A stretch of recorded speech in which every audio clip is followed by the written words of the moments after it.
J. Warner Wallace, would you please join me in welcoming him? Thanks, brother. Thanks, I appreciate that. Thanks. What a great turnout. You know, it's 86 degrees in Los Angeles right now. And I saw how, snowy it was, and I thought, you probably still got here, though, faster than you would get the same number of miles in Los Angeles if you tried to get here. So it wasn't that bad, okay?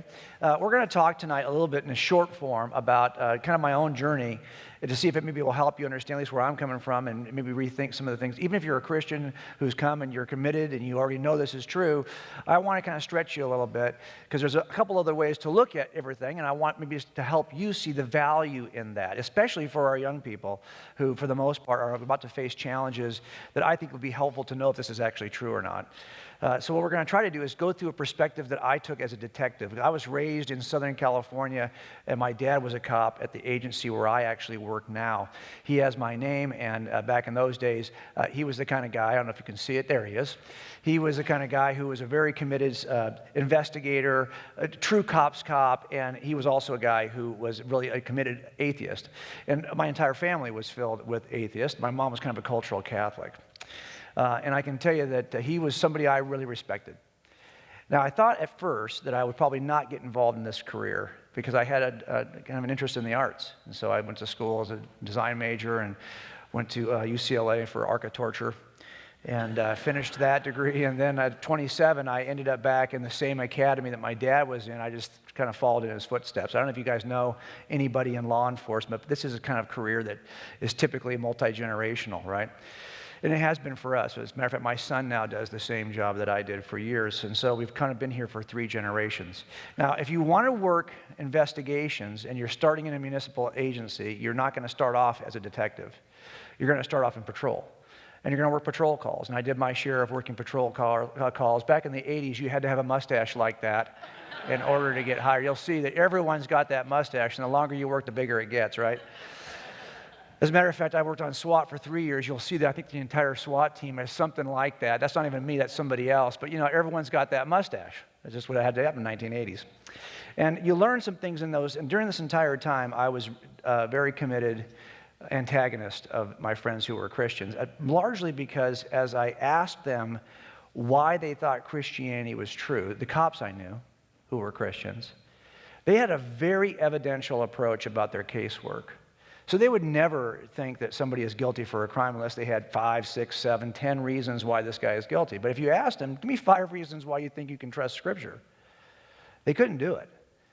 I just saw this disconnect. You have this one approach to life over here in this box, and you have a different approach over here, and I just could never understand how you could have that kind of separation. And it was when I was working in the back room, which is our undercover position. This is a great job, by the way. I miss it. And we worked at Street Dope, and we worked, I didn't cut my hair for 4 years, okay? I didn't shave for the last 2 years. And I just really enjoyed that job. It was during that time as an investigator that I started to look at the Scripture, the New Testament. And I really wasn't interested in Jesus as God. I just kind of knew that somebody had encouraged me that, the entire Western civilization is built on the words of this Jesus of Nazareth. Is that even true? I wanted to know, and I wanted to know what Jesus had to say, kind of a fortune cookie Jesus, just give me the red letters. And so I was reading through the Gospels to get the red letters just to see what he had to say, when I started to notice things that were common to my investigative work that started to bug me. And that's when I did what we're going to do tonight, okay? I came out of that job and I started working in robbery homicide. If you've watched Dateline, if you like Dateline, you've probably seen some of our cases. I think I've been on Dateline more than any other detective in the country working cold cases. Cold cases are just unsolved murders.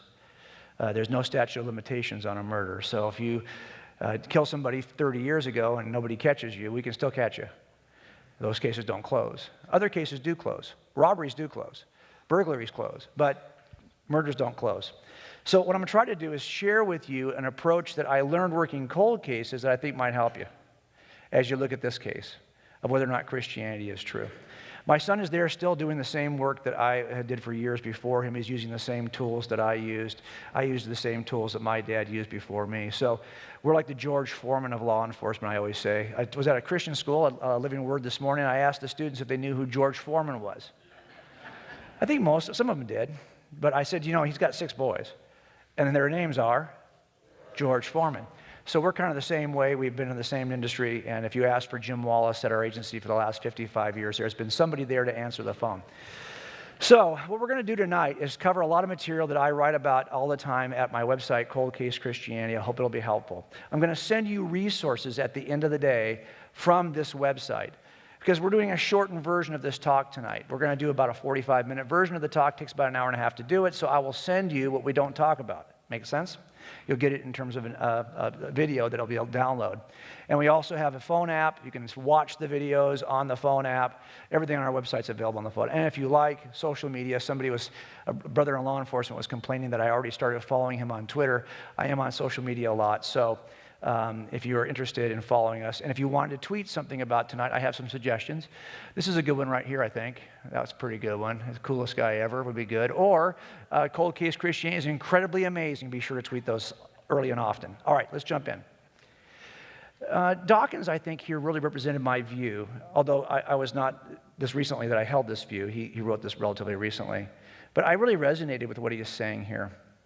Here's what he says. He says, many of us saw religion as harmless nonsense. Hey, beliefs might lack all supporting evidence, but we thought if people needed a crutch for consolation, where's the harm? We, meaning other leaders in the atheist movement. But September 11th changed all that.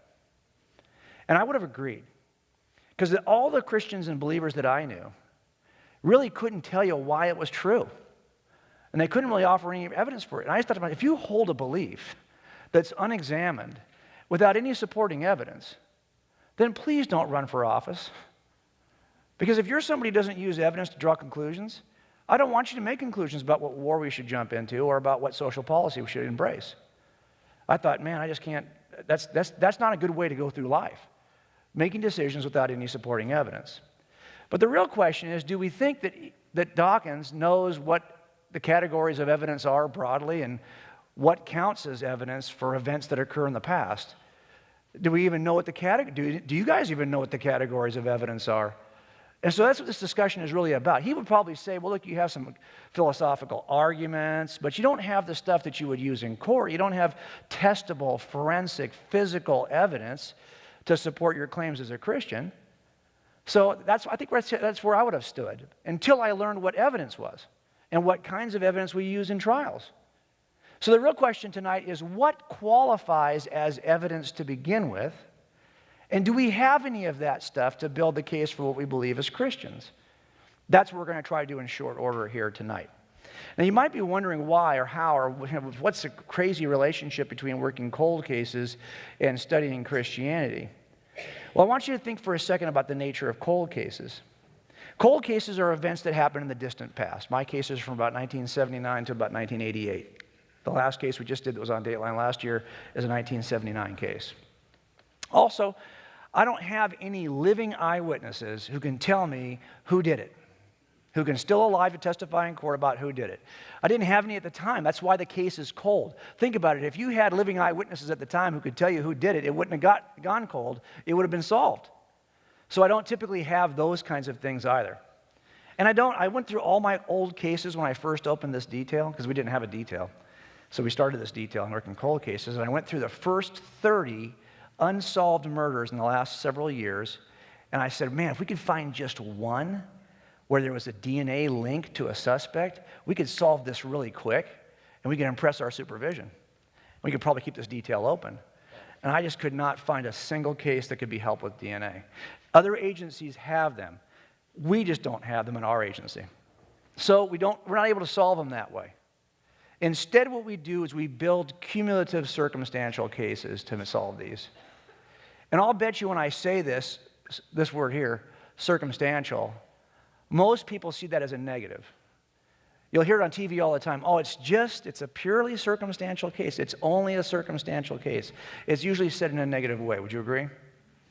So the question is, I want to dispel that idea tonight, but I want you to see the similarity. This is the nature of every cold case.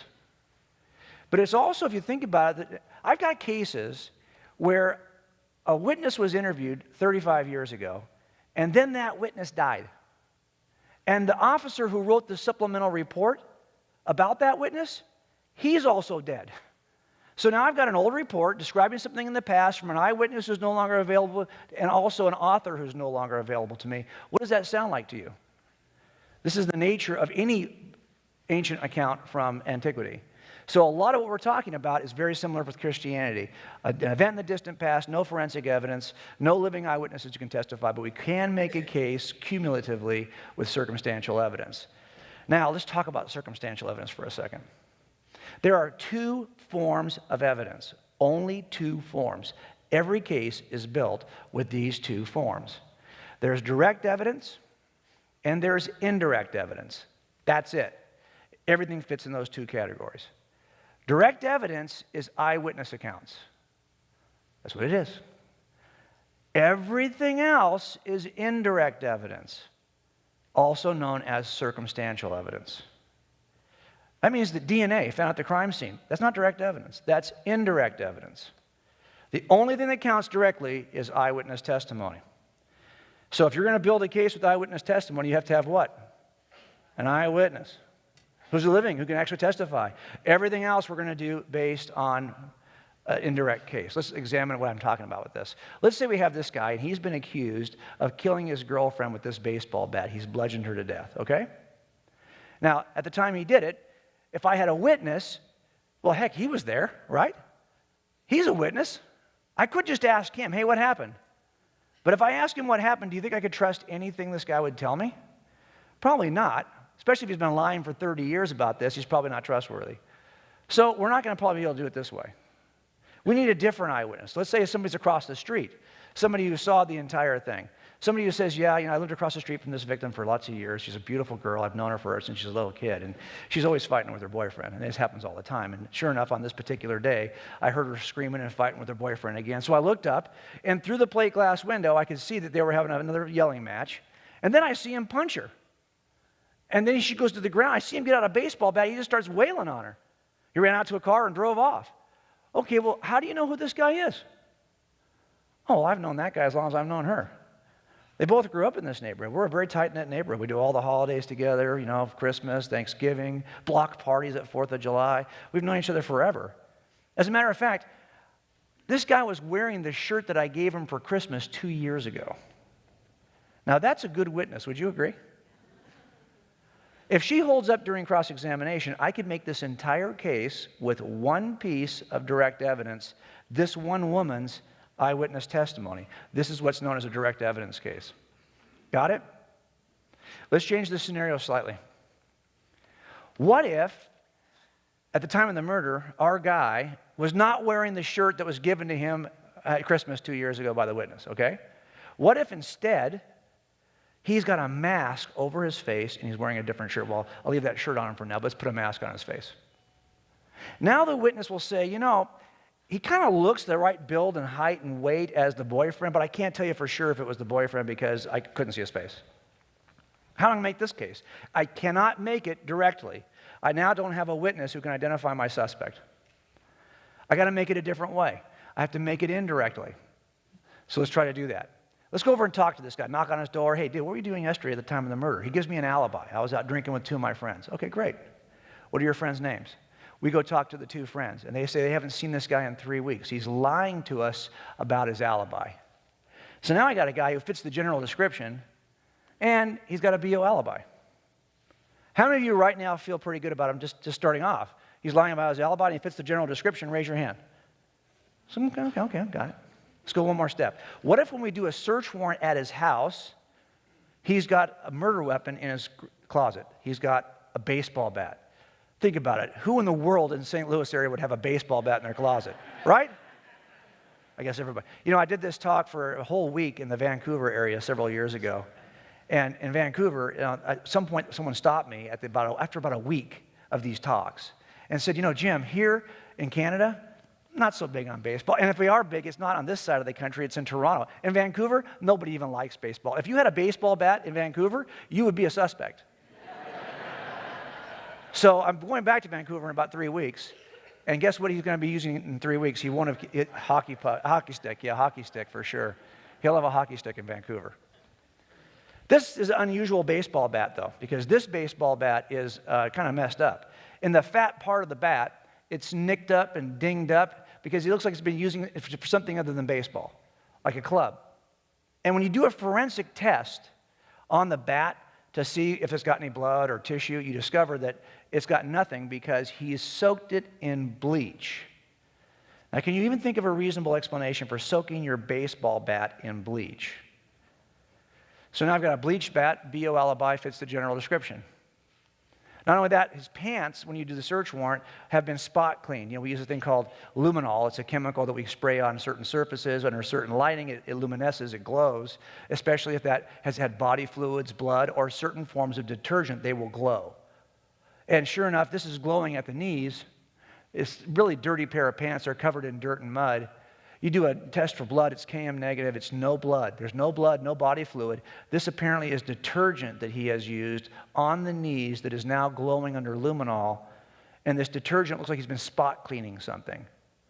But he's not spot cleaning dirt because there's dirt all over his pants. Whatever he's trying to get off his pants, it's something else. He's trying to spot clean something off his pants. Spot clean pants, bleach, bat, BO, alibi fits the general description. How many of you feel better about this guy as our suspect now? Right now, raise your hand. Now, some of you haven't raised your hand yet because you're thinking to yourself, Jim's got a lot of black area here to fill up. And I think I'll just wait and see what's in there before I make a decision. No sign of forced entry. Whoever got in this house did not have to kick a door, didn't have to break a window to get in. Everything is wide open and unlocked. So that means that person was either let in voluntarily. Of course, if it's the crazy boyfriend, he would have been let in voluntarily. But there are 3 people who have a key. The girlfriend, the victim, had a key. Her mother had a key, but she died about 2 months earlier. And her crazy boyfriend, the guy you're talking to, the guy whose search warrant you're serving, he had a key. And he'll tell you he's got a crazy relationship with her. As a matter of fact, in a recorded interview, he says that they've had a rocky relationship from the very beginning. At times he loses his temper, he can't control it, he feels bad about it. He does occasionally slap her around. He always apologizes to her afterwards. She understands who he is, so she always takes him back. And on the day of the murder, yes, he lost his temper. He found out that she was cheating on him. So he threatened her, and he admits to it in front of her friends. And he beat her pretty good. But he says, I did not kill her. Dads only. How many of you feel pretty good about this guy right now? If it was your daughter, would you think he's the guy? Raise your hand if you're a dad. Just appealing to the dads. The witness says when he ran out of the house, this guy had an unusual pair of boots. Had like a broad leather band on the side that went up vertically. And you do some research, there's only one manufacturer of a boot like that. There's only one kind of boot that really fits that description. And that they're not very popular. They sell them at one store in the entire county. They've only sold 30 pairs in the last 2 years. Now when you do the search warrant, guess who's got one of those 30 pairs? Our guy. Do you see what's happening here? He's got a 1 in 30 relationship to the boots, a 1 in 3 relationship to the key. What are the odds that one of these 1 in 3 is also one of the 1 in 30s? If he'd have gone a few minutes later, he'd have been dead because he was getting ready to commit suicide. We know he was getting ready to commit suicide because there's a suicide note still on the counter when you serve the search warrant, half written. And in that suicide note, he says he did something yesterday, which happens to be the day of the murder, for which he cannot forgive himself. Lost his temper, exploded, can't take it back, can't go forward, doesn't know how to live with himself. He has no choice now but to take his own life. But he does not say in that note, because it's only half finished, that he killed his girlfriend. How many of you guys feel good enough about this guy right now? Raise your hand. Let's be honest. It turns out the suspect drove away in a particular car. It was an unusual car, and the victim described it like she knew that some of her friends in college had a car like this. Well, what is it? It's like a 1972, like a mustard-colored Volkswagen Karmann Ghia. Do you guys even know what a Volkswagen Karmann Ghia is? You guys don't even know what it is, do you? No, I didn't think so. Oh, like you're looking at them like you guys know what it is. You don't know what it is either, do you? I didn't think so. Yeah, don't look around. I'm talking to you.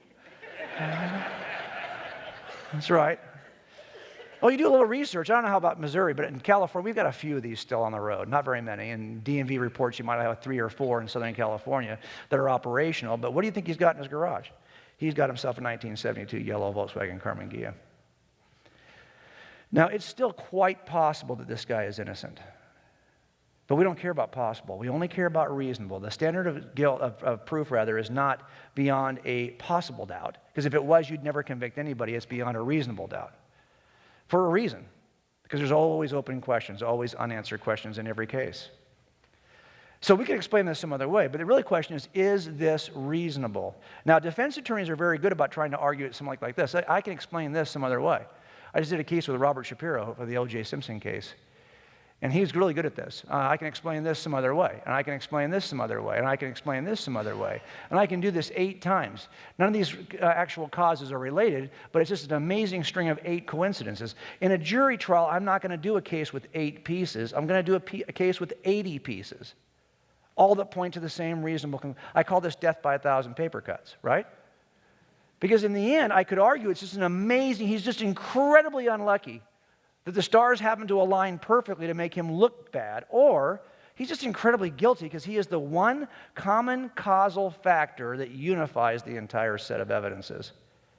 He could explain all those evidences. I don't need 8 explanations or 80 explanations. This kind of case, where we assemble a cumulative circumstantial case, is the nature of about probably 85% of court cases in America. This is called a circumstantial case. Judges instruct jurors in every state that they are not to treat circumstantial evidence as anything less valid than direct evidence. They're to be given the exact same weight in your deliberations. So I want you to kind of stop saying it's just a circumstantial case. It's a circumstantial case. But it's not just a circumstantial case, because these kinds of cases can be very powerful. By the way, I'll tell you, I would much rather have a circumstantial case than a direct evidence case. I'll tell you why. Witnesses lie all the time. They lie. They want to be on TV with you on Dateline. They want to help out their uncle who's been accused of a murder. Whatever the reason, they could lie to you. I don't want to find that out. I've learned one thing. Do not trust eyewitnesses. You'd be a fool to trust eyewitnesses, because the minute you do, you're going to get burned on national TV. You test eyewitnesses. If they pass the test, then you trust them.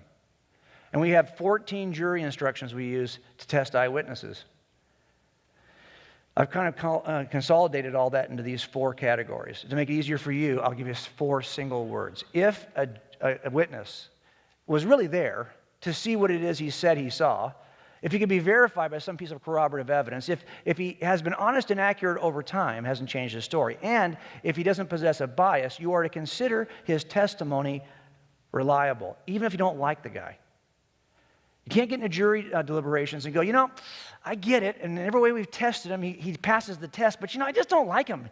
I don't feel right about him. I just don't feel good about him. That happens sometimes. When that happens, they're instructed, the foreman should say, time out, don't care what you think, how you like him or not. Does he or does he not pass the test? If he passes the test, we have to consider him reliable. When I first opened up Scripture to read through the New Testament, we didn't own a Bible. And I had no history with the church. I had never stepped foot in an evangelical church until the first time I heard this idea about Jesus being a smart guy. And the guy who was teaching his foreign Western civilization. I thought, well, let me just see if that's true. So I went out and I bought a Bible. And I said, okay, as I'm reading through this, there were several aspects of the accounts that bugged me because they looked very much like eyewitness accounts I had worked in cold cases. And I said, I'm going to test the authors to see if they could pass the test. That's what we're going to do from this point forward, okay?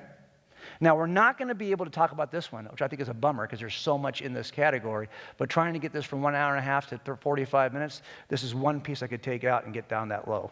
But I'll send it to you on a video. Make sense? And we'll talk a little bit at the very end. Let's jump right in. First one, were they really there? This is my dad. He's walking a guy into a courtroom in 1974. In Thanksgiving Day 1972, we had a 10-year-old girl kidnapped from our city, brutally attacked, killed, dropped off in Oxnard, California. The next day we found her body. This young man confessed to all of it. It's a horrific story. Now, my dad hates this picture because it's, look at his hair's kind of greasy. He's got this hideous tie on and a polyester suit. He was very clever. I remember going with him to Sears where he bought 2 suits, 2 polyester suits. One was tan, one was brown. He figured if I wear the tan top and the brown bottom, or the brown top and the tan bottom, or the 2 tan top and bottom, or the 2 brown top and bottom, I could look like I have 4 different suits. Which is why I tease him about this all the time, right?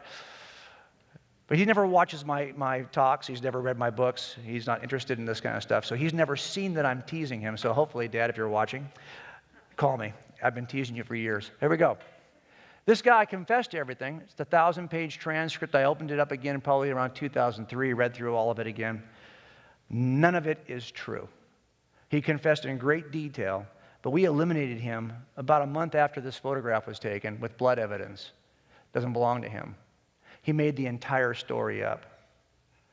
He was getting incredible attention for the first time in his entire life from these two detectives, and he was enjoying it. But he's not a killer. You can't be the killer if you weren't there. But you can't also be a witness if you weren't there. And that was my suspicion about the gospel authors. Whatever's in those New Testament accounts, I didn't think they were early enough to have been written by true eyewitnesses. I figured they were late. So here's the actual life and ministry, or at least the ministry of Jesus. Here's the first church council where Christians came together and said, you know, which one of these gospels should we put in our New Testament canon? What do we trust is good to go, and what do we say is not good to go? And a decision was made. This is called the Council of Laodicea, about which 4 gospels get in. I figured, you know, if these are written down here in history, they cannot be trusted. They might contain some truth about Jesus, but any eyewitness could not have written them because they'd have been dead for 300 years. There's a lot of skeptics, by the way, who try to make similar claims to this. Bart Ehrman's written a number of books on this topic. Bart's a professor. He's actually the chair at the Bible department at the University of North Carolina, Chapel Hill.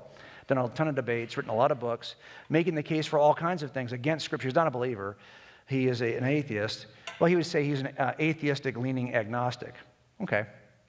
But he makes claims like this, and I can tell you that I felt the same way. There's no way these miracle accounts can be true, so they've got to be super late. Written by people wrote them so late that there was no one still alive to fact check them, or wrote them so late and out of the region that you couldn't even find anybody to fact check them. They couldn't have been written early in the region because it's so much harder to tell a lie if you write it early in the region.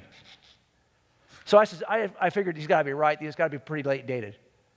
Well, I want to make a case for you because if it's not late dated, if the closer it gets to the actual events, the more you can trust the first category has been fulfilled. Does not mean they're reliable yet, but at least the first category will be filled.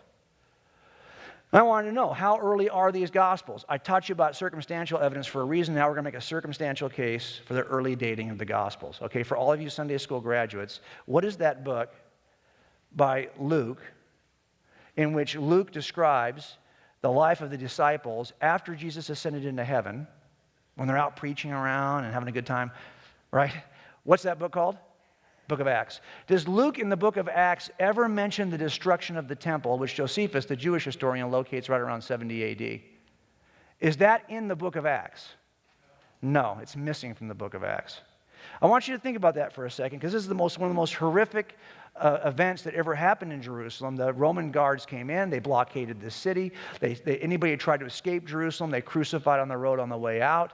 They starved out the city, broke down the walls, eventually sacked the temple. It took a couple of years to do that. So there's a siege of Jerusalem that occurs first. And by the way, Luke never mentions the siege either. Why would you leave this out? Peter's going to write a lot about suffering. It's about the same dating. Why wouldn't Peter mention it? Why doesn't somebody mention what a cause of some suffering could be?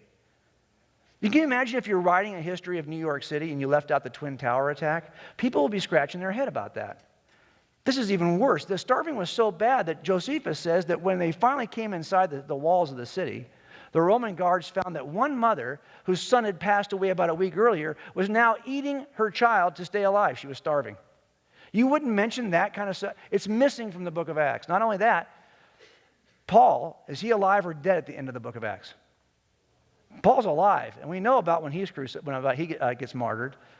Those dates are not, even Bart will give you those dates. This is not like this is a hotly contested dating of the death of Paul. And Peter's still alive at the end of the book of Acts also.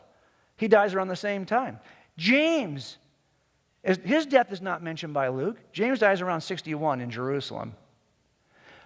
Luke has no problem mentioning deaths. He mentions the death of Stephen. He mentions the death of James, the brother of John. That's in 44 AD. Why would he not mention the 3 most important people in the book of Acts are Peter, Paul, and James? No one gets more press than those 3 guys. In Acts 15, James is the leader of the first church council. Yet you're not going to tell me when he dies? Why would you tell me the minor players then? Why is all of this information missing from the book of Acts? You probably already know why. Why? If it hasn't happened yet, I can't write about it. So let's just test that theory. We'll put the first dating right here at 60. That's just 1 year before the first missing event. Now, this is not a trick question. Luke wrote 2 books in the Bible, the book of Acts, right? And then this is not a trick question. The other book is called Luke. Very good. Which one did he write first? Luke. So that means we got to date Luke earlier. Let's move this over. I'm going to put dates Luke 7 years earlier. I'll show you why in a minute. Now, we know he wrote that book first because he tells us this. In my former book, Theophilus, I wrote about all that Jesus began to do and teach, verse 2, until he was taken up into heaven. So that former book is the Gospel of Luke. But now look where the dating of Luke is, at 53. I'll tell you why I put it there. Paul mentions, when writing to Timothy in 1 Timothy, he tells Timothy, hey, take care of your church leaders. They deserve to be honored, paid. And he says, we know this because the Scripture tells us this. Oh, wouldn't that be great? Now we're going to find out what Paul is holding in his hand, and he's calling it Scripture. The first verse is from Deuteronomy. I really don't care about that one because that's the Old Testament. Paul's always preaching the Old Testament. Who cares? But the second verse, I think, is interesting. This verse, that is, the worker deserves his wages. That is not from the Old Testament. That is not from the Old Testament. The idea is in the Old Testament, but that verse is from the New Testament. That verse is from the Gospel of Luke. So he's quoting one Old Testament verse, one New Testament verse, but that means he's got to have something in his hands that he and Timothy both would recognize as Scripture, because that's what he calls it. But that's in 63. I said 53, because there's another book called 1 Corinthians. Paul had been to the Corinthian church around 51 on his first visit. A couple of years later, he discovers the Corinthian church is a train wreck. You got people sleeping with their family members. You got people doing the Lord's Supper after they're getting drunk at the Lord's Supper. He writes to them and says, guys, this is not how you're supposed to behave. You need to go back to the way I taught you. And he reminds them of the way he taught them earlier, probably around 51. He says, this is how I taught you to do the Lord's Supper. When I was reading through this for the first time, every word's important to detectives. Everything you say, I'm going to hold against you. Everything you could have said but chose not to say, I'm going to hold against you. See how that works? My daughters hate that. But it's just the way it is. So little words do matter. And so when I first read through this and I saw that he's quoting the Lord's Supper, and he's using this version. This is my body, which is given up for you. Do this. Who said it like that? It wasn't John who taught that, and it wasn't Matthew who taught that, and it wasn't Mark who taught it that way. It was Luke again. He's quoting a larger section of Luke. This time he's quoting from Luke chapter 22. And he's quoting it much earlier. Even Bart Ehrman admits this is a Pauline letter, and it's written very early. So here's my point. He's quoting from Scripture early enough that this all, by the way, works and makes sense of this timeline. Now you know why this stuff is missing. It's written way too early to include that stuff. All those people are still alive. This is what he says in the first chapter of Luke's Gospel. Now remember, every word matters. Let me give you an example of this. Let's say you were doing an interview with me, or I'm doing an interview with you, or you're doing with me, let's say, and you asked me, what did you do last night? And I've given you a long story of my entire last week, but then when you asked me, what did you do last night? I said, I took my beautiful wife, Susie, out to dinner. We had a great Thai food dinner, and we've been together for 37 years. I've given you a lot of information about Susie, haven't I? I've given you her name. I've described her with an adjective. Lots of things you know. I could have said it differently. What did you do last night? Took my wife to dinner. That's a little different. Now, if you use lots of adjectives and explanation for all of your friends, including your girlfriend, but then you get to your wife and you leave out the detail, that's suspicious to me. What did you do last night? Took the wife to dinner. The wife to dinner. Not even a possessive pronoun. Now she's the wife. Men, if you ever do this in front of your wives from this point forward, you're going to be in trouble, okay? Because now they know. What did you do last night? Took the old lady to dinner. Oh, okay. So I see what I'm saying? Words matter. There's some words here that matter too. Luke's going to use 3 adjectives or adverbs here that I think are important. Right here when he says, therefore, since, by the way, Luke is not an eyewitness. Remember, Luke is writing by collecting all the eyewitness statements. And he's now writing his gospel. He was an eyewitness to the stuff that occurred in the book of Acts. That's why he slips in the first person pronouns in the book of Acts. But he had to go back and talk to those people. He was in Jerusalem for a number of years, talking to all the leaders, and he assembled this gospel. He says, therefore, since I myself have carefully investigated everything from the beginning, it seemed good also to me to write an orderly account for you, most excellent Theophilus, so that you may know the certainty of the things you have been taught. Some important words here. You don't have to use these words, but he said he had carefully investigated it. Okay, not a big deal. He could have just said, I investigated it, but he wants you to know he actually is. And if you look at Luke's gospel, it's got a lot of detail in it. He also says that he wrote to most excellent Theophilus. This guy must be somebody important. And most scholars are trying to figure out who this guy Theophilus was based on that one word in the Greek, which usually is only attributed to city leaders. And he also says this, I'm writing to you an orderly account. If you're writing an historical account, that word means correct chronological order in the Greek. If you're writing an account, a historical account to me, do you really need to tell me it's in the correct chronological order? Don't I assume that historical accounts are in the correct chronological order? Why did you feel you needed to add that word to your opening lines? Well, if there's another early account out there in the first century that's not in the correct chronological order, you might want to distinguish yours from that account. And it turns out there is another early account called the Gospel of Mark. And Papias, a first century bishop, says that Mark wrote that account in Rome at the feet of Peter based on Peter's teaching, and Peter taught in themes. The themes were sometimes not in their correct chronological order, so Papias says that Mark's account is accurate, if not orderly, and uses the exact same Greek word. So now you got an account that has got everything in it, but it's in the right order. And who do you think Luke quotes more than any other eyewitness? Mark. More statements from Mark are in Luke's account than anyone else. But that means that Mark's account has to be available for him to put in the correct chronological order. And now look what we did. We started here. We worked backwards. Look how close we are to the events. Let's say I'm wrong by 5 years. Still too early. Let's say I'm wrong by 10 years. Still too early. Let's say I'm wrong by 15 years. 25 years. Still too early. That's why Paul, when writing 1 Corinthians, says, if you don't believe me, there are still 500 people available for you to interview who are mostly still alive, who saw the resurrected Christ. He's writing early enough so that other eyewitnesses are still out there. So this idea, is it written early enough so that the writer could have actually been there to see it? I think I satisfied that for myself just based on the dating of the early Gospels. Let's go to the second one, verification. We're going to have to send this to you, but I wanted to say one thing about verification for a second. All corroborative verification for a detective is what I call touch point verification. In other words, if I saw a robbery, right, I'm the robber, and I came in, and I said, give me all your money, right? And I leaned on the counter, and I said, give me all your money. And you saw it as the witness. Why should I trust what he said? Well, what can I look for over here that might corroborate his statements about the robbery? Couldn't I look for a palm print or a hand print where I leaned over the counter? But if I looked for a palm print and I got a palm print, would it tell me anything about what I said to her in the robbery? No. Would it tell you anything about whether I had a gun? No. It would just give you a small snapshot, a small piece of corroborative evidence that then I can infer the larger testimony from the witness, right? Same is true with all corroborative evidence. I don't expect to find videos of every crime I investigate. Instead, I'm going to find small pieces. I think there are several categories of verification we could look at: archaeology, so lots of historical data, what people say who are not Christians at the time, all kinds of things, and I'll be sending that to you. But I want you to remember, it's going to be touch point corroboration, because that's all corroborative evidence ever is. Last, this is the one that really bothered me, though. How do we know it hasn't been altered? I don't care that it's written early. How do we know that the statements haven't been altered over time? This is a guy who was on Dateline with us in 2013.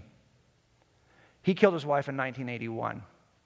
He got rid of her body, reported her missing. We believed him. We didn't work this for 6 years as a homicide. We worked it as a missing persons, didn't even do anything with it. 6 years later, we called him up and said, hey, I'm sure she's returned home by now. Her family never called and complained that she was missing. Sure enough, she was still missing. So we knew that he had done something bad to her. We didn't have a single piece of physical evidence, not even a photograph of the crime scene, because we didn't work it as a homicide. We worked it as a missing. So we didn't even bother to take pictures.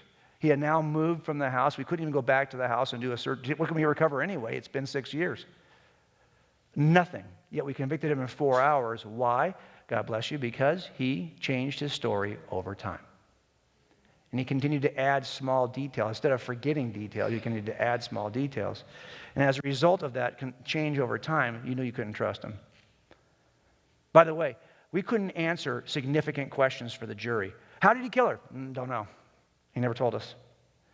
Where did he kill her? What room was he in? Don't know. What did he do with her body? Don't know. Where did he bury her? I don't know. How did he get her there? I don't know. How did he move her car so it looked like she ran off? I don't know. All those unanswered questions, and they still convicted him. And I remember in the Dateline interviews, Keith Morrison, who's the funniest guy you can ever, he's a great guy. He said to me, I think you have the right guy. Now, at the sentencing hearing, he confessed to all of it and gave us the location of the body. So we had the right guy. But we had the right guy with several important unanswered questions. I only say that to remind you that you can come to a truth claim and know that it's true even though you have several unanswered questions. But what about this? I mean, you've read the Gospels. They do not match. Think about it. How many angels are at the tomb when the women run up to see if Jesus is in the tomb? How many angels are there? Come on. How many? 1 or 2, depending on the gospel. How many women run up to the tomb? 2? 3? Depends on the gospel. Really?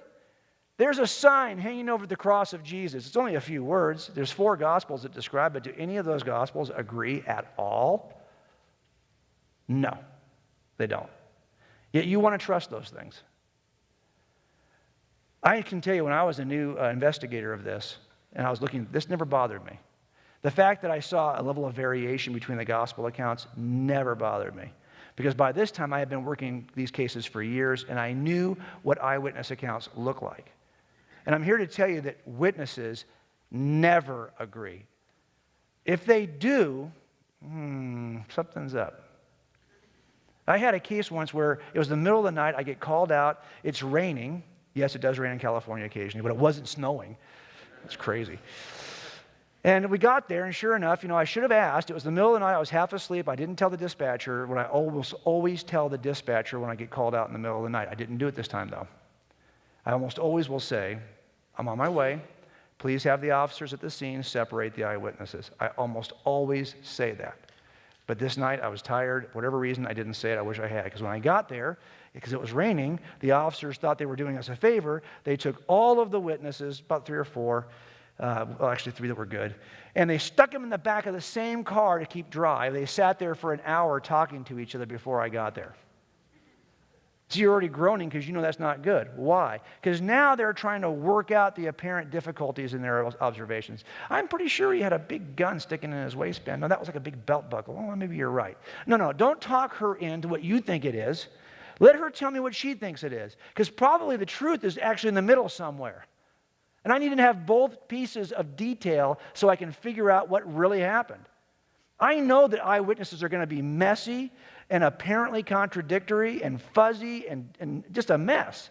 I will work that out. That's what I do. But don't try to make it all line up. If you get there and you got 4 eyewitness accounts that are exactly the same, I wouldn't trust them. Somebody has changed a detail. So just remember, don't get all uptight about what look like apparent contradictions, because witnesses never, ever, ever agree on every detail. And that's okay. That's a good thing, because if they did agree on every detail, you'd be suspicious. Do you really think that the skeptics of Scripture would say, okay, if you had 4 Gospels that were word for word identical, do you think everyone would go, okay, I'm good with that? No, they wouldn't. I don't blame them. I wouldn't be either. Remember, everything comes down to certain kinds of perspectives. I'll be honest with you. If I'm doing a robbery, and this is my victim, this guy's not going to really tell me much about the gun. Because it's hard to focus on a gun when you think you're going to die. But you sitting over there can probably describe this quite well. And if you're a gun collector or somebody who's a fan of guns, you might even have more detail than anybody else would have about it. And by the way, if you're going to ask about what kind of shirt the suspect had, you're going to ask a woman. Because she's going to tell you, it was like an Izod. It had the kind with the high collar, with the high sleeve, and it had a 3 buttons stopped about here, 2 buttons before the break. You ask a guy, he's going to go, I don't know, a T-shirt? I don't know, it's like a T-shirt, baby. We're terrible at that stuff. But it doesn't mean anyone's lying, and it doesn't mean anyone's wrong. It all comes down to who you are and where you were. Let's go back to my bigger complaint. How do we know that whatever is written in the gospel gets to us later on without being altered? Same thing happens in crime scenes. Here's a crime scene, and here is a courtroom. I'm going to put a piece of evidence in the crime scene, this casing. See it? 30 years later, I'm going to bring that casing into trial. And I'm going to make a claim in trial that the extractor pin mark on that casing demonstrates that it comes back to the defendant's gun. That extractor pin mark is evidence of his involvement in this crime. But here's the question. How do you know if that extractor pin mark was on the casing back here in the day? For all you know, some lying detective could have pulled it out of property, etched in the little extractor pin mark, and put it back in property. Then the person who follows that guy has no idea. Takes it to the crime lab thinking it's legitimate evidence. It's not. It's been altered. And I pick it up years later and bring it to trial thinking it's legitimate when in fact it's been dramatically altered from the original state. Do you see the problem? Same thing can happen down here. You got a gospel, say like John's gospel. How do you think you have the same gospel today that they had back then? Here it is in court. How do you know how many times through history? Once, 100 times, 10,000 times, small variations, small alterations were made in the text. All those details about Jesus. Really? You think Jesus worked miracles? Maybe not in the original, just in the one we have today. Maybe the Jesus in the original was really a lot simpler. Just a guy who would preach nice sermons, never walked on water, never rose from the dead. That's all stuff that's been exaggerated over time. All the miraculous stuff, all these alterations over time. Then when I come along years later, or not me, the person who brings it into the council, they have no idea that it's been changed so many times. So now this guy who used to just be Jesus is now the miraculous Christ of Scripture. You can see why that's, I think, a very legitimate complaint. How do we test that?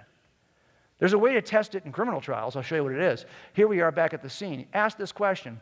Was there a guy, an officer on the scene, who rolled up on it and saw the original casing and either wrote a really detailed supplemental report describing the extractor pin mark or even took a Polaroid? Do you guys know what a Polaroid is? You guys know what a Polaroid is? No idea, huh? Dang, I wish I had my Polaroid camera. Okay, Polaroid cameras were one of these deals where you could actually take the picture, it would feed out the image, and it would develop in your hands. I'm not kidding. It would develop in your hands. Is that crazy? Now we have phones, we don't care about any of that stuff. But the point is, let me test all you in the room to show you how old. Look around at all the people. Now, here we go. How many of you guys have seen that kind of a camera? It's like this. There's the thing develops. Raise your hand. That's everybody. Okay, most people. How about this one? Raise your hand, raise your hand, raise your hand. Little older group. How many of you have seen this one? Oh, I used to have a cover on them. Raise your hand. Older people. How many of you have seen this one?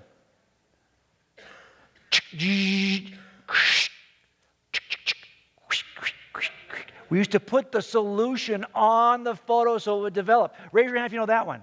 Okay, be praying for these guys. It could stroke out any second. It could be dead before we leave here. They are old people. So the question really here is, do we have somebody who saw it back in the day and reported it? And what did he say about it? And then he probably gave it to somebody else. If it was my dad, he would have taken another Polaroid or written another supplemental report, and we'd have a copy of that report to compare. And then when he brought it to the crime lab, they'd take all kinds of, back in the day, those were 35 millimeter films. Now it's all digital. And they do all the testing on it. Then I would pick it up, and I would make a report of what I'm picking up from the crime lab. So now I've got report after report after report, and image after image after image over time to see, did the casing ever change? If it did change, where did it change? This is called the chain of custody, and every criminal trial has to account for important pieces of evidence anyway with the chain of custody to see if anyone changed it. Does that make sense? Is there a chain of custody for the New Testament? There is. I'll show it to you. Here's one for the Gospel of John. Crime scene, courtroom. First officer at the scene is John. And John writes, takes a Polaroid of Jesus. It's called the Gospel of John. But how do we know what's in it? Well, who is the officer that he personally gave this to? Actually, John had 3 personal students. He had Ignatius, Polycarp, and Papias. Now, these guys got the gospel from John and learned everything that John taught them. John was the eyewitness. These guys are not. They're just the students of John. But lucky for us, when John died, these guys became leaders in the local churches.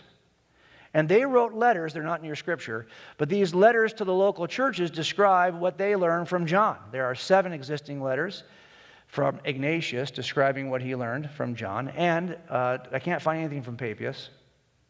There's one from Polycarp to the church of Philippi, in which they are going to quote from the Gospels or allude to the Gospels or some of the letters of Paul. So it's happening immediately. They describe Jesus. Is Jesus something different than we have today? They actually had a student too, another officer in the chain of custody, because Ignatius and Polycarp were the personal teachers of Irenaeus. Irenaeus became a huge author defending Christianity early on. So we have all of his writings, and what's interesting about his is that he even has a list of 24 New Testament books that he is using with his pupil. So don't let anyone tell you that the canon of Scripture was created and assembled at some church council. It's not true. It's quoted immediately, assembled hundreds of years before the first church council. The councils don't create the canon. The councils simply confirm the canon that's already in existence. And Irenaeus had a student named Hippolytus.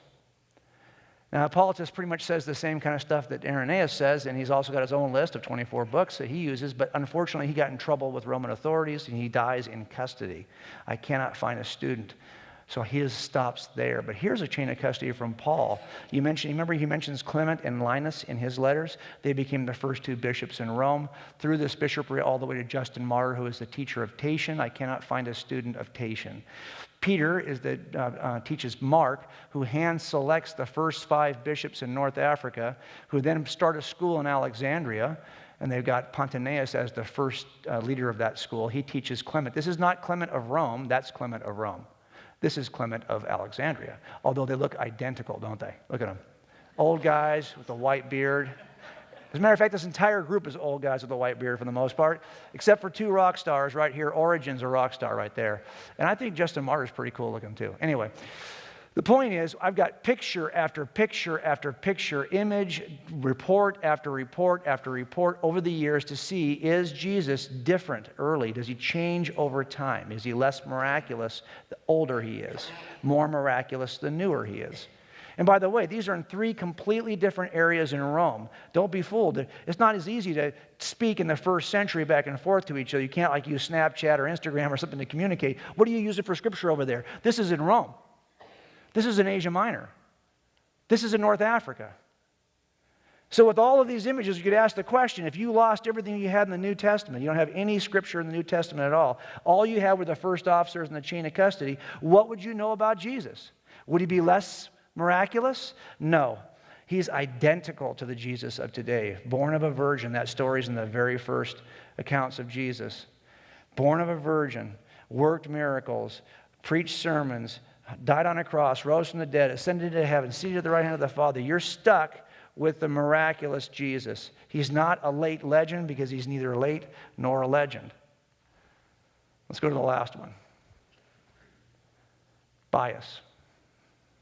This is a bar in our town called the Crest. It's a biker bar. If you're a new recruit in our city, the FTO is going to drive you. I don't care what beat you're working. If there's a fight call here, you're going to come out of your beat and go handle that fight call. Because why? The FTO, the field training officer, wants to know if you can handle basically a bar fight. And if you go here to this bar fight, this is what the FTO is going to do. He's going to get out of his car and he's going to do this to see if you can handle this bar fight by yourself. And the biggest problem with these bar fights is not handling the 2 drunk guys. It's that both drunk guys want the other guy to go to jail. He started it. No, he started it. Who do you think goes to jail on a night like that? Both of them go to jail. Why? Because you can't tell. Each one's got a reason to want to get the other one in jail. Turns out that bias all comes down to motive. What is driving somebody to say something? I learned one thing a long time ago. There's only 3 reasons why anyone commits a murder. Only 3. They're the same 3 reasons why anyone does a theft. The same 3 reasons why anyone lies. The same 3 reasons why you've ever done anything you shouldn't have done. There are only 3 reasons. Everything else is a subset. You know what they are? The first one is financial greed. That drives a lot of stupid, okay? The second one is sexual or relational lust. That can drive a lot of stupid, too. It's usually sexual lust for guys, relational lust for girls. The last one's harder, though. It's the pursuit of power. These are the things that drive people to do things they shouldn't do. So if we're asking, were these disciples so biased, so driven by something they shouldn't have been driven by that they would lie to us? Well, we know what drives lies. These are the only 3 things that ever drive lies. The question is, did these guys have anything to benefit here? Well, did they get a lot of money out of this? No. Did they get girlfriends out of this? No. Now, you might argue, well, couldn't they have gotten some form of power out of this? You know, at least the respect within their own religious communities. Really? Okay, so the guy who really wrote most of the New Testament is Paul. So you're going to argue that Paul, who had the respect and authority of his religious Jewish community, decided to jump out of that community and jump in with the Christians for 20 years, where he's going to spend the next 20 years getting his rear end kicked all over the world, so that someday he might return to a position of authority and respect with the Christians. Okay, it's possible.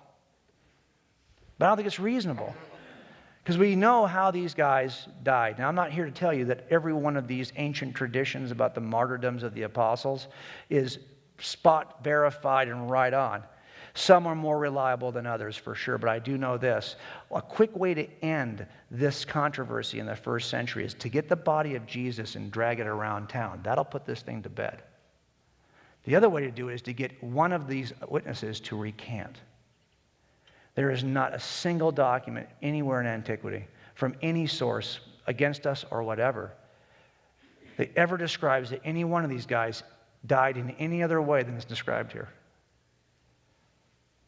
I'm going to end with this last thing. Sometimes I get this all the time. You know, you don't get this idea that, you know, if it's a Christian document, can you show me something that, just today at school, we had a student who said, is there something other than Christian sources that can help us with this? Well, yes, there are, and I sent him a link. But more importantly, if you're going to say you can't trust the Gospels because they were written by Christians, I want us to just examine that claim for a second. If you're working robbery homicide, and there's no homicide today, you're working a robbery. Here's a bank robbery. Bank robberies, this is a pretty simple demand note robbery. You come in, you have a demand note, you have a gun. You put the demand note on the counter, you point the gun at the victim. Victim reads the demand note, sees your gun, she starts to give you money. You can now put everything back in your pockets because you're just waiting to get paid. Pretty clever way to do a robbery, really. Only thing he overlooked was when he walked in the bank here, there was a woman sitting back here who he went to high school with, and he didn't see her. She recognized him immediately.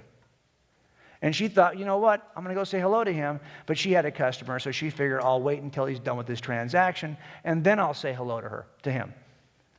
But as now she's looking at him, she realizes that her coworker's got that look on her face like, I'm being robbed, push the button. And I can tell you that this woman was absolutely shocked that this friend of hers from high school was doing a bank robbery in her bank. I know she was shocked because it says so right there. See there? Just so I won't forget. Now, she's shocked not so much because she knew this guy so well in high school, and she would have guessed, if she had to make a list of anyone she thought would ever do a bank robbery, this guy would be on the bottom of her list. He was super smart. He was like a leader on ASB, not president, but like a leader in the school council. He was, academic. He was a gifted athlete. I mean, just nobody she thought would ever be seen years later doing a bank robbery. That's why she's shocked. I'll call him Robert Smith. That's not his real name.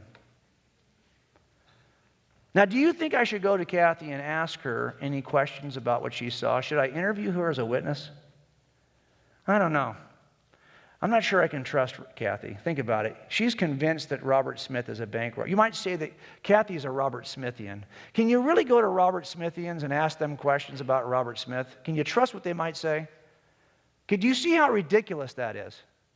That's ridiculous because Kathy is not today. She didn't start off that morning believing Robert Smith was a bank robber. She ended up that night believing Robert Smith was a bank robber on the basis of her observations. She didn't start off with bias. Let's take a look. Let's just think. Okay, how about this? What about, I think she's very qualified, but what about someone like Matthew? Matthew, who's not a disciple of John the Baptist. He's not a friend of any of the disciples. He's a tax collector. Nobody wants to be around this guy. The Pharisees actually ridiculed Jesus for having dinner with Matthew that night. Matthew is sitting there collecting taxes in the middle of the road when Jesus says, hey, come with me for a few years. And after 3 years of watching that stuff with Jesus, Matthew is now a believer, and he's writing an account we call the Gospel of Matthew. He didn't start off believing Jesus was the Christ. He ended up that way on the basis of observation. If you can trust Kathy, I think you can trust Matthew. Now look, we started with this guy. And I asked you, because we can trust this guy. I don't think so. Here's why. Now we turn a corner. Can you trust what's been written about this guy? When we do any kind of eyewitness reliability, we build it on those 4 legs I told you about, right? First of all, is it timely enough? Is it early enough to have been an eyewitness? I think there's good reason based on this evidence to infer this result. Now, we didn't even talk about this one, verification, because this category I like to get into, it's really long. So we didn't talk about any of that stuff. But I'll send it to you. Then we have this same accuracy. Has it been changed? We can actually trace this to see if it's changed over the years. I think we got good reason to believe it hasn't been changed over the years. And finally, do we think they had any bias that would cause them to lie to us? We can examine that too. And you see what this looks like. This is like that death by 1,000 paper cuts, right? So this is why if you ask me, why do you trust the Gospels are true? I'm going to say, you got a couple hours? I can't do this in 140 characters on Twitter. I just can't do it.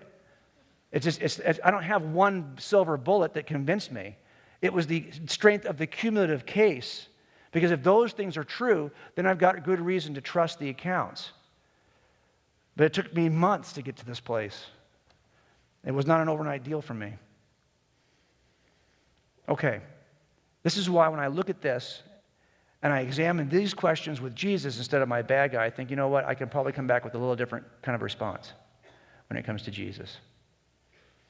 Now, I know I told you I was going to send you something. I'm going to show you before we go to Q&A, and get ready to go to Q&A. We're going to do it right now. I wanted to show you how we're going to get follow-up materials to you. I set up yesterday a hidden website for this event tonight, a hidden web page. It's on my website. If you're going to take one picture, this is probably the one to take. Because if you type into your address, your actual address in your search engine, don't Google this because it won't come up, but type into your address, coldcasechristianity.com/resources. If you type that into your address bar, you'll get this hidden page. And it'll say, hit this button to get the latest, to get all the information, and I'll send you this whole video. Does that make sense? I'll also send you, I can tell you the thing that bugged me the most about Christians when I was not a Christian was the fact that it seems like Christians are always trying to sell you something. I still always feel that way. Years later, I'm now a Christian with a book. See how God works? So I do have books at the table, and I'll be happy to sign books for all of you guys, but I'll tell you, I didn't come here because I want to sell you books. As a matter of fact, I'm going to send you the video. I'm going to send you the PDF files that kind of go around some of these issues, and I'll even send you MP3 recordings of our podcast that'll help you to examine these issues. If you want the book, it is more consolidated that way, but that's not why I'm here. I'm really here because I feel like in this stage of life, I've got a pension, which is so great, so I can travel. I just want to make a dent. So let's take some questions. This is a good time to start. If you've got a question, raise your hand, and they'll come to you with a microphone, and they will find you.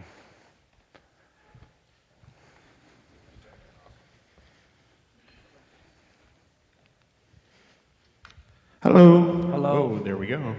It's God speaking. My name's Thomas. I'm an organizer with the Gateway to Reason, and I appreciate you having this open. Hi, Thomas. I have several questions, and I am an atheist. Let's take one, if you don't mind. We'll come back to Well, the rotation. yeah, I Is understand that. okay? I'm just... Okay, cool. Exactly. No Because problem. I do organize conferences. Just one question. And I got right to it.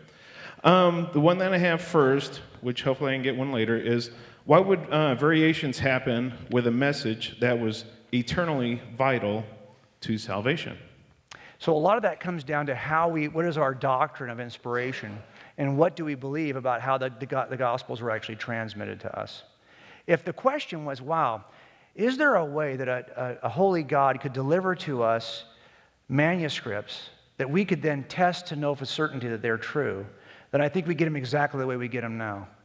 Because if I delivered to you, for example, 4 perfectly identical Gospels, I could argue, well, they're identical because God made sure they'd be identical. I don't think you'd accept that.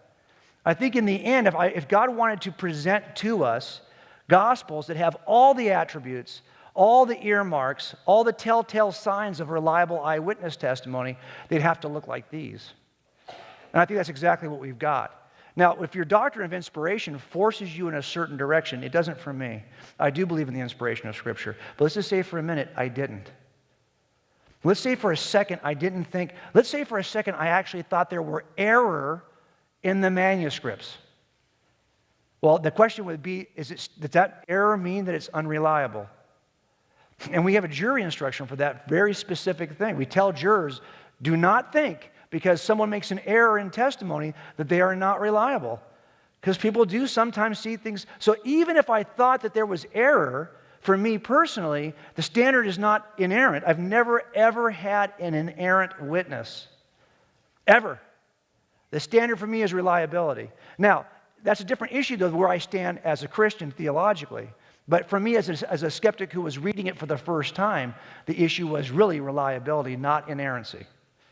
Now, I can hold to inerrancy today, but I don't think we need it in order to demonstrate that the Gospels are reliable. Does that make sense? That's where I'm coming from. We'll come back to you, though. I'll get back to you again. Go.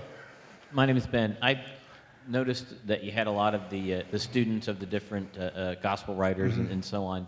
And then I've also looked into a lot of your other information where you've got the different gospels, synoptic gospels, and so on.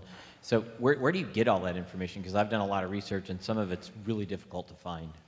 So what you're going to do is there's source materials for the early church fathers, and you typically want to get a couple of different translations, because you have our ancient manuscripts, but if you trust just one guy's translation of the ancient manuscript, and if you don't have access to the original language, so you find the people you think are good, and then you go 2 or 3 more. And then I kind of look at that case 2 or 3 more. If I had a skeptic of that early church father document, I'd also want to look at that. So I could see what the extreme is on the other side. So typically what I did, I started collecting these when I was first starting to investigate it. I found this book in I think it was B. Dalton, back when they actually had bookstores. Remember when they had bookstores a long time ago? And so I walked in this bookstore, and there was a book called the Lost Gospels, I think it was called the Lost Gospels, or the Lost Books of the Bible. That's what it was called, the Lost Books of the Bible.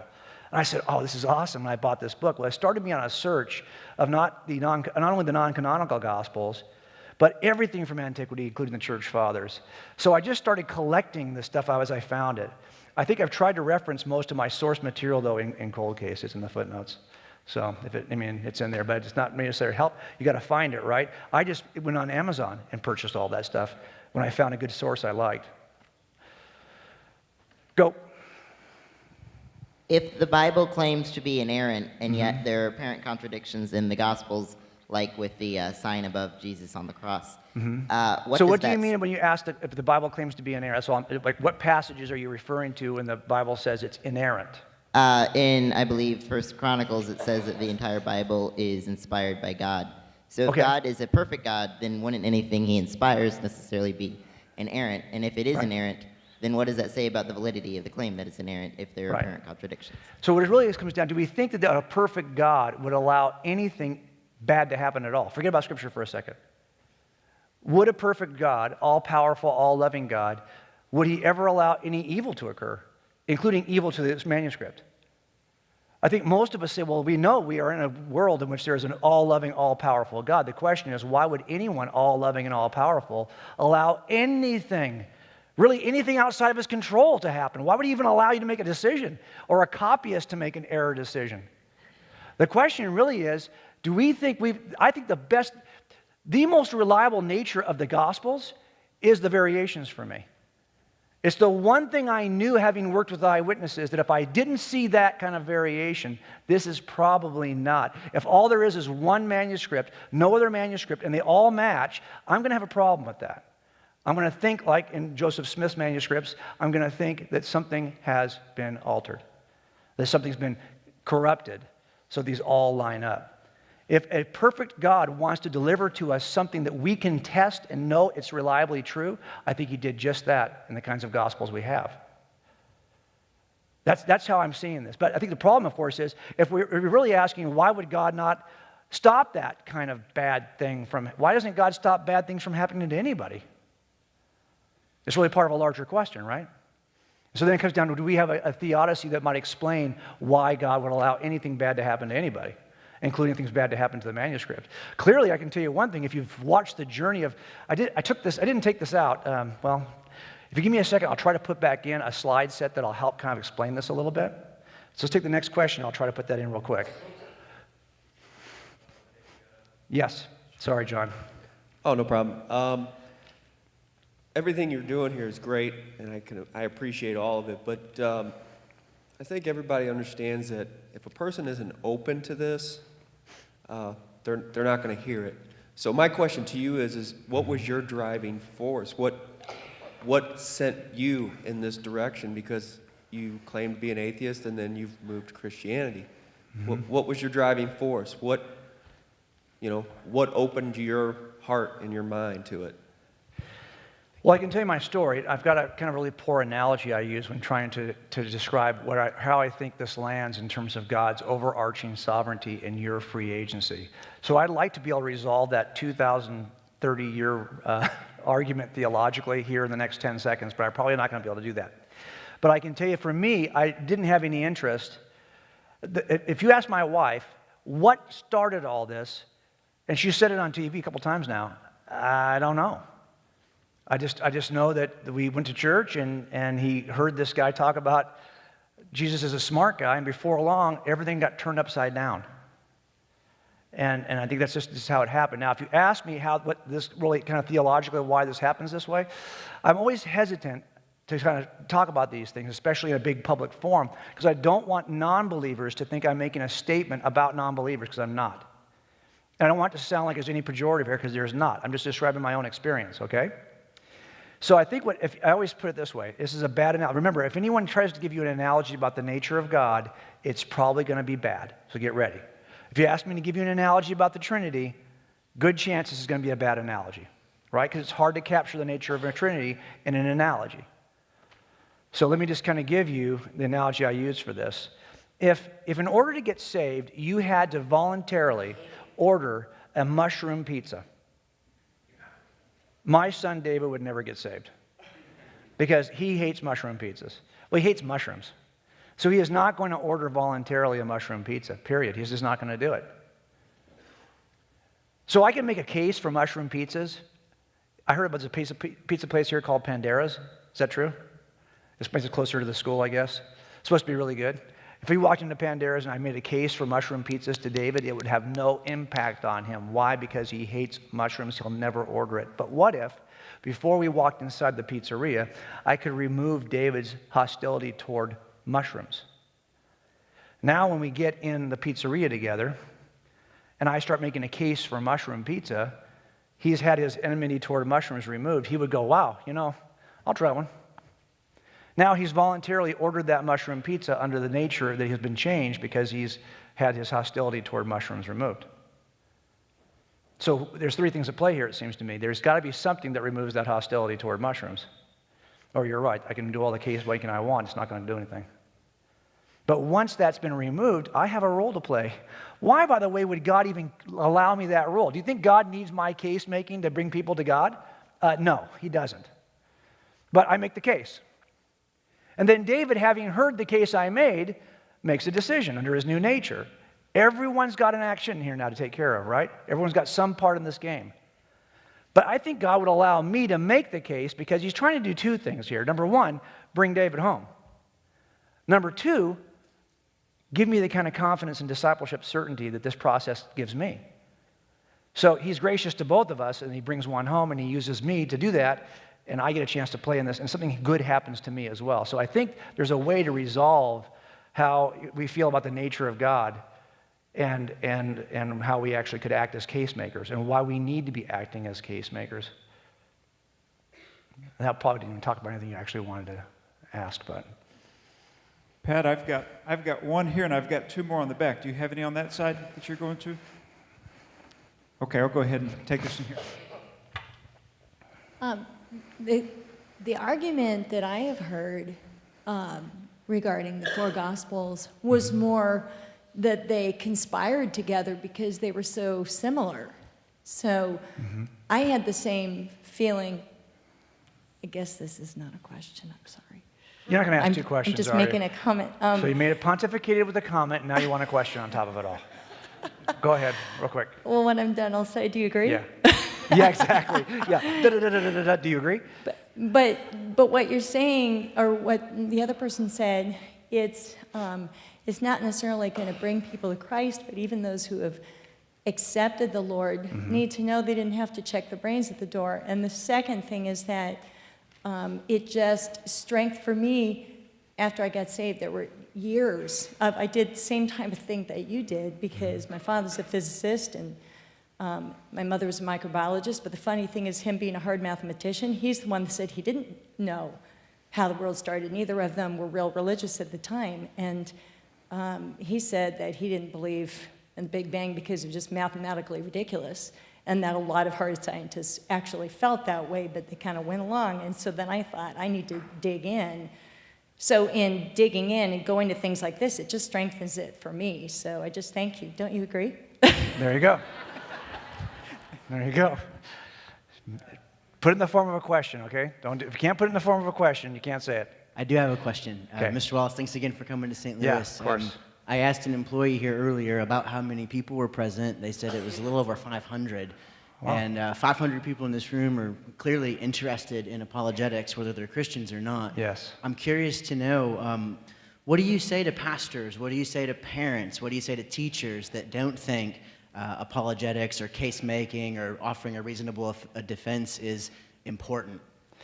You know, sometimes the first person you have to convince is the pastor who brought you out, or maybe he didn't bring you out. Maybe it's a deacon or an elder who brought you out. And then you get there and you realize that the pastor, you're in a great place here. And I'm always encouraged when I'm in a church that has a high value for making a case for why this might be true. I think that's important, and it's powerful to see it. So this is a great place, but it's rare. I'll be honest with you. It's rare. What I've been disappointed with as I travel around the country is that a lot of us, if you ask us, why are we Christians, will say things like, well, I was raised in the faith. My parents were Christians. I've always been a Christian. That's like the number one answer I get, which is a good answer. But the second answer I get is, well, I've had an experience that I interpret as verification for what I believe. That can also be a good answer. And the third one is, well, I was different before I met Jesus. I was, beating my wife and I was drunk, and now I'm better having met Jesus. That's good too. But if you think about it, those are also the same answers that my family is divided between atheists, and my dad remarried. He's got a Mormon wife. I have 6 brothers and sisters raised Mormon. Those are also their 3 answers. So it seems to me that our answers ought to be uniquely Christian in our response, and our scripture is filled with commands that are largely evidential. If you think about what Jesus did, John the Baptist, he sends his disciples to Jesus at a moment of doubt while he's in custody. And the disciples come to Jesus and say, hey, John sent us, he's in custody, he wants to know, are you the one? And I think when you listen to that, you think to yourself, really? Like, this is Jesus' cousin who baptized Jesus. Now granted he's in jail. I can see why he'd be wondering, and he wants to know. So he sends somebody to Jesus, and so what does Jesus tell him? Does he tell him he needs to pray about it? He'll know in his heart if it's true. Does he say, suck it up, just try harder? Does he scold him? No. Instead, he does 3 miracles in front of the disciples of John, and he says to those disciples, go back and tell John what you just saw. That's a largely evidential approach to making a case for why this is true. He stays with the disciples, it says in Acts 1, verses 2 and 3, for another 40 days after the resurrection to show them many more, quote-unquote, convincing proofs. So the question becomes, well, why would he have such a commitment to evidence? So I think that we have a commitment to evidence too. I don't know if you guys realize here, this is an interesting town because you have more going on here in terms of evidential Christian case making than probably a lot of towns in America. You've got Faith Ascent as a ministry that does this specifically for young people. So these are things we need to be tapping into as a church family. We need to be taking advantage of the very ministries that can help us know if this is true or not and why it's true. And if there are good arguments for this, and if there are bad arguments for this, and how to separate those two kinds of arguments. Also, you've got Ratio Christi here, which is preparing young people to enter into college, and once they get there, is helping to build their confidence. You got Julie Lou sitting right here. This is unusual to have two things in the same city like this. This is also being sponsored by Reasonable Faith. Probably one of the smartest guys I've ever met is Bill Craig. Okay, I don't think I know anybody who's smarter than Bill. And he's a great debater. He's a great source of information. His podcast. There's like 2 chapters of Reasonable Faith right here in St. Louis. You could Google them and find them. You know, there's this. What's the name, Patrick, of the men's group that you guys Ministry to Men? I mean, it's just, if you think about it, these are things that are available to you. Ministry to Men does discipleship about a gazillion times a week in about a gazillion different forms. If you're a guy living in this area and you're wondering, what can I do to know if this is true and help make this case to my family? You've got 4 great ministries. All you have to do is do something. That's it. Just do something. You've got the resources. And there's places in the country where you don't have any place to go. You have to go online because you can't get face-to-face with anybody. But it's not true here. Sometimes the first people we have to make a case to are Christians so they understand why we need to make a case to begin with. Yes, we need to make a case because the entire history of the church has been case making. From Jesus to his disciples, to the entire book of Acts, to the people who were selected to write the New Testament, to how they even wrote the New Testament, all the way to the first century apologists from Quadras, all the way into the first, second century, we have just dropped the ball. But the history of Christianity is filled with case makers. We just got to continue that tradition. Right here. Go ahead. Hi, good evening. Good evening. My name is Dave. Hi, Dave. I fall into the agnostic atheist category as well. Sure. My question is, it sounds as though you were saying that the Gospels were written by the people they were named after, and that that's a known fact. Say that again, written by people who are... Oh, well, did I understand you correctly that you were saying that the Gospels were written by eyewitnesses? No, only 2 claim to be eyewitness accounts. Okay. So what you have is you have John and Matthew. Okay, they're attributed very early by first century church fathers to eyewitness accounts. Now, Bart's actually written a book called Forged in which he tries to make a case against that. So I've written something online. You can see, what I think is the positive cumulative case for John's authorship. But aside from that, Luke then tells us in the very first chapter, I'm not an eyewitness. I simply spoke to the people who were the eyewitnesses. And we know from the book of Acts, kind of when he comes into the picture with Paul and how much time he spends in Jerusalem with the disciples. You can kind of see that when you trace the history through the book of Acts. Were you saying the same about Paul? Mark writes, according to Papias, at the feet of Peter. So here's what I did with Mark, just so you guys can kind of see what I was thinking about Mark. Mark's gospel, according to the first century bishop, is the testimony of Peter as he gave it in the series of sermons in Rome that Mark then scribed in his own gospel. So I thought, well, if that's true, I should see the fingerprints of Peter in Mark's gospel. So I've written about this in the book, but what I did was I took a discipline we call forensic statement analysis. And what forensic statement analysis is, and I'll let you finish your question, don't worry. I'm just pontificating. Forensic statement analysis is basically this idea that we give a suspect who yesterday was the murder, we give him a piece of paper, one side, 24 lines, and an ink pen. We say write on only one side of the page. You can't go on the back side. You have to use the ink pen. Write down everything you did yesterday from the day you got up in the morning until you went to bed. So we figured we're going to have about 2 lines, per hour or so. It's 24 lines. Then we examine the statement for use of pronouns, for use of adjectives, for use of tensed verbs, for use of contraction of time or expansion of a number of different parameters, looking for deception indicators, and also looking for other clues. So I've been doing this for years when I started to look at the Gospels. I just needed something to test. So what I did was I tested Mark's Gospel. Here's what I came out with. I felt pretty comfortable that Mark's gospel was the eyewitness account of Peter only because of 4 or 5 different factors. But one that was most curious, I thought, was that if you've ever noticed, Peter's a knucklehead. Would you agree? Always doing stupid stuff, embarrassing stuff. Almost every gospel has some embarrassing, stupid thing that Peter said or did. Now go back now, and I want you to read the Gospel of Mark. Because you'll find that in Mark's gospel, in every single place where Peter is usually stupid, he's decidedly less stupid in Mark. So, for example, Mark is the one who will say, X, Peter then said this really stupid thing. Right? Everyone will say that in all their gospels. Same episode in Mark, it says, Peter then said this really stupid thing, and all the other disciples agreed. So even when Peter does something stupid, Mark tries to say, well, hey, it wasn't the only guy. He said, give you an example of this. There's an episode where Jesus is walking on water, right? He comes to the boat. Who's in the boat? Who wants to come out? Peter. He gets out of the boat, starts to sink. He gets scolded publicly by Jesus in front of the other disciples. Where is that found? It's found in 2 accounts. Matthew's gospel and in Mark's gospel. Only in Mark's gospel, Peter never gets out of the boat. Never. No mistakes.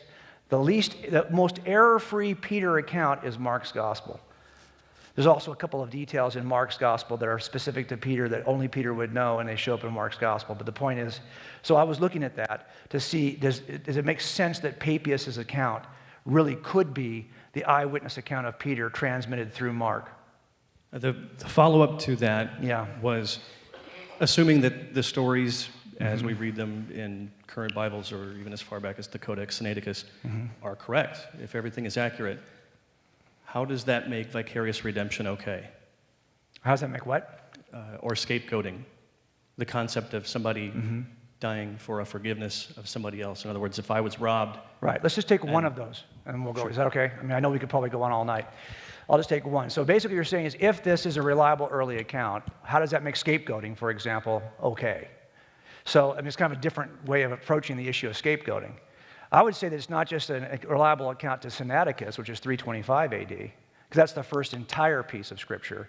But we know at 325 AD, we're well beyond any of the church fathers that I listed. So none of those they're all 100, 200 years before 325. So all of the writings, for example, of Ignatius and Polycarp are all around 110, even on the most liberal dating. So they're very, very early. The stories don't change very early. Now, this has nothing to do with scapegoating, but I would agree with you on one thing for sure. If what we're saying is that it seems unethical to us, ridiculous to us, that one person, for example, Jesus, should die on a cross for our sin, how could a humane God say that you must die for her sins? That cannot be from God. No God, no loving, good God would make you die. You're not responsible for her sin, but that is not the Christian story. If I said as the judge, she has sinned, but I will take her punishment, that's very different. I won't put it on you because you don't deserve it. But as the judge, I will go ahead and assume your guilt so you don't have to pay it. And that's the narrative for us. Jesus is not another guy like us who's innocent, so we blame him.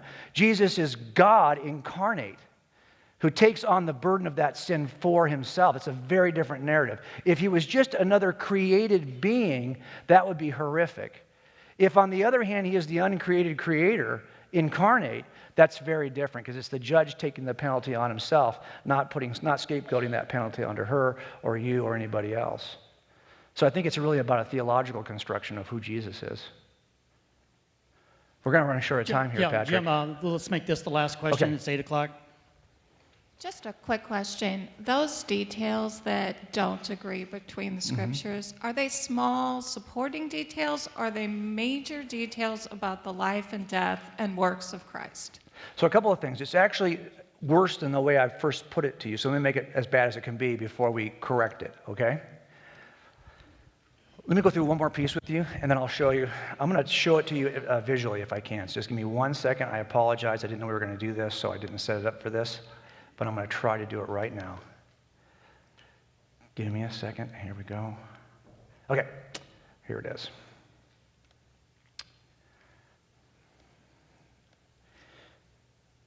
Ping. Come on now. There we go. Okay, so here's a passage from John's Gospel here. We're in John 6. So if we looked at the real problem is, and Bart says it this way, and Jesus interrupted, that as he went into Moody Bible and he learned at Moody for the first time all the different variations between manuscripts. I'm talking about not the variations between the Gospels and what they cover. Because as I look at those are completely expected. Those never bothered me. What would bother me, though, is if the document, as it's getting transmitted to me over time, is being corrupted. That would bother me. The fact that I have differences between accounts, I cannot even explain to you the kinds of crazy differences I've seen between eyewitness accounts and how we've worked through those with juries in trials. So they can understand how this is natural. This is what happens in in eyewitness accounts. But let's go back to this for a second. The bigger issue is, has the document been delivered to you faithfully? So here's the Gospel of John. What Bart realized was that there are variations between ancient documents. Do you guys realize we don't have the original Gospels, right? We don't have the original Gospels. We don't even have a copy of the original Gospels, the first copy. We don't have the copy of the first copy of he puts it this way, we don't have a copy of a copy of a copy of the first gospel. So how do you know that the version we have, when we finally get a version, has been unchanged? Well, one way you can know is the chain of custody. If all you knew about Jesus was from the church fathers, you'd be pretty good shape. But that's one way we can know. But here's what he's talking about. When we finally get early copies of the manuscripts and we compare the early manuscripts to each other, they vary. There are small variations between the most ancient manuscripts we had. Did you know that? Bart didn't know that until he got to Moody. And he talks about it in his books. So here's a page out of John. I've blown it up to 25% of the actual page, so this is larger than the actual page. But here's a variation. In this manuscript, in the ESV, it says, "I'm not going up to this feast, for my time has not yet fully come." But there is another ancient manuscript that is slightly different than this. It actually says, "I am not yet going up to this feast." Here's another variation on the same page. It says, "How is it that this man has learning when he has never studied?" There's another ancient manuscript of this passage of John that says this, "knows his letters." It means the same thing, but it's a completely different set of words. Here's another variation on the same page. If anyone is to do God's will, he will know whether the teaching is from God or whether I'm speaking on my own authority. There's another ancient version of this manuscript that says this, his will. So the question is, how can we know? On this one page alone, there are a bunch of variants. So when writing Jesus Interrupted, this is what Bart Ehrman says as a skeptic. He says, there are more variations among our manuscripts than there are words in the New Testament. If you heard that for the first time, would that bother you? I think it would. I think it's very rhetorically powerful. Dan Wallace, who's a biblical expert from Dallas Theological, who is a very conservative biblical scholar, he says that's accurate. It's worse than that. But it doesn't matter. And here's why it doesn't matter. It doesn't matter how many variations we have between ancient manuscripts. What matters is the number of manuscripts we have. And here's how I try to couch it for you. I have a son, David, right? He's at med school at USC. I went to UCLA, so David's a communist. Back up, USC, UCLA. I can hardly stomach it, and it's a huge debt. So occasionally he will ask me for money. Not often, but if he needs some money, he'll text me. So let's say he texted me this text asking me for money. I hope you can see this back there. In the text, he texts me this, and I text him back. I'll send him $5,000. I'll tell you, I'll meet you at Starbucks on Wednesday at 4 o'clock on Main Street. I'll give you $5,000. But my text has got errors in it. I've got a percentage sign instead of a 5, starving instead of Starbucks. So let me go ahead and retext him. Better. Says, I'll meet you. Okay. Oh, now it's the weakness, though, instead of Wednesday. Do one more. Oh, now I'm calling him a nerd. Got the 5,000, you nerds. Let me just do one more. Not bad, but now I'm streaking down the street naked, so I'll go a little further here. Better, but now I've got meek instead of meat. Where is David going to meet me next week? Which Starbucks? Which Starbucks? What time? For how much money? How can you be so sure? You don't have a single inerrant text, yet you think you know what I'm trying to say to David. Well, how do you know? Now, imagine if I didn't stop at 4 or 5. What if I was just really anal retentive and I said, you know what? I'm just going to blast the dog snot out of him. Okay? And I blast him with all of these, none of which are accurate. All of which have at least a 1 or 2 character variation. Well, now I've got more character variations than I have words in the manuscript. But I think you know that David knows how to overcome the variance because he has enough copies to compare to one another. So what it really comes down to is not the number of variants, it comes down to the number of copies. Does that make sense? And that's what we call textual criticism. And even Bart Ehrman will tell you that none of these variations between manuscripts have any impact whatsoever on Christian orthodoxy. None of them. They will not change the nature of Jesus, who he is, who he said he was. It's not going to change any of that. Bart says that. And he's the one who makes the biggest complaints about these variations. So I think in the end, remember, it's really about how many copies we have.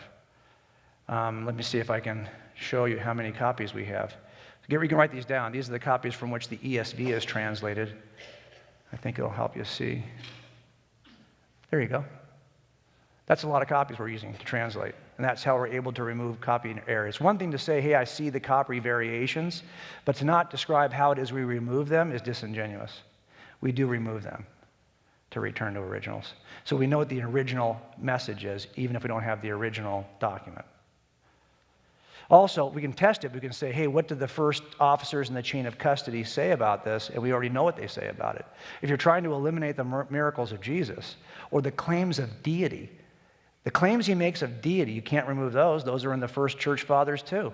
You can't remove the virgin birth. You can't remove the ascension. You can't remove any of the tenets of Christianity because the early church fathers are reporting they got that from John, from Paul. You're stuck with that stuff. You don't have to like it or believe it, but you got to at least know that it's early. Make sense? So, ladies and gentlemen, I think we're at the very end of our time. Can I just say one last thing before we go? So in the end, I didn't become a Christian because it works for me. Because I'll be honest with you, it doesn't work for me. And I think most of you who are Christians probably know it doesn't work for you either if you really think about it. My wife and I were together for 18 years before I became a Christian. And before she became a Christian, we'd now been together about 18 years since becoming a Christian. And if you were to ask Susie which of those 18 years was the easiest to live, she would definitely say the first. I mean, she just would. Part of this is learning how to really deny yourself and to constantly be thinking about something. I mean, for the first, I was very, very happy putting me at the center of everything, and I was always the measuring stick by which I measured anything. I'm also not a Christian because I was raised in a Christian home because I wasn't raised in a Christian home. I did baptize my mother, though, years later. But my dad's still very committed as an atheist, and he's unflinching on it. I also am not a Christian because I was hoping for heaven or afraid of hell, because those things they didn't ever impress me. I always figured you die, you're back in the dirt, get over it. That's just the way life is. If that was the claim of Christianity, I'd be fine with that too. I'm not a Christian because I was trying to clean up my act and stop beating my wife and sober up. I wasn't doing those things. I had a great life. It's not much different on this side, except I now am gone all the time, traveling around talking about this stuff. I'm a Christian because we did that work on the wall, and at the end of it, I thought that was the most reasonable inference from evidence. That's why I'm a Christian. And so you can come to this many ways, and for some of you, you came to it through an experience, you came to it other ways. That's great. But I will tell you this, if you want the kind of certainty that results in a certain trust, even in hardship, you better know why this is true, because there'll be days when you're not going to feel it. There'll be times when it's not going to feel good. It's not going to get the job done. And you need to know if it's true, even on those days. So let's pray and let you guys go. Father, we love you, and we are appreciative of just any opportunity to think about you. And we see this opportunity as an act of worship. So we could have been here all night singing hymns to you. Instead, we were offering praise in the form of thinking hard about who you are and why this is true. Would you please see that as an offering? We give it to you tonight as an act of worship. We want to worship you with all of our heart, all of our soul, and love you with all of our mind. So please take this tonight. We pray this in Jesus' name. And everyone here says, amen. Thanks, guys. Appreciate it. I'll be outside. Thank you.